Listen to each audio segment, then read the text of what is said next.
First Women's Rights Convention. In the summer of 1848, a momentous event took place in Seneca Falls, New York. It was the first women's rights convention in the United States.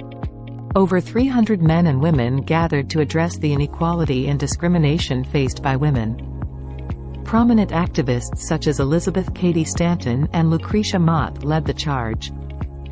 They called for the right to vote, property ownership, and equal treatment under the law. The Declaration of Sentiments was drafted, modeled after the Declaration of Independence. This groundbreaking document outlined the demands and grievances of women. It stated that women were entitled to the same rights as men, including the right to vote. The convention sparked a movement that would shape the future of women's rights worldwide. Many attendees were shocked and divided by the radical ideas presented at the convention.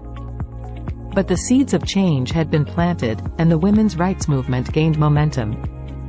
The convention energized a generation of suffragettes who would dedicate their lives to the cause. Their tireless efforts would eventually lead to the passage of the 19th Amendment, granting women the right to vote.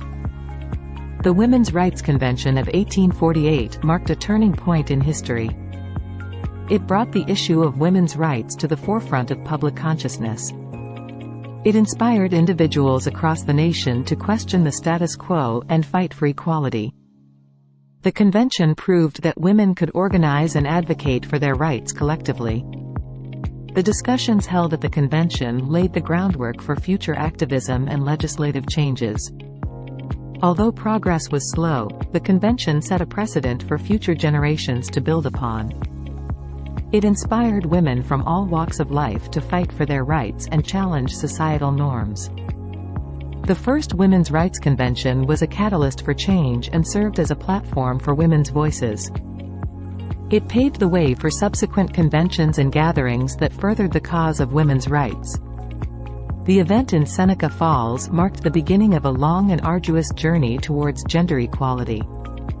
It ignited a movement that continues to this day, as we strive for equal rights for all.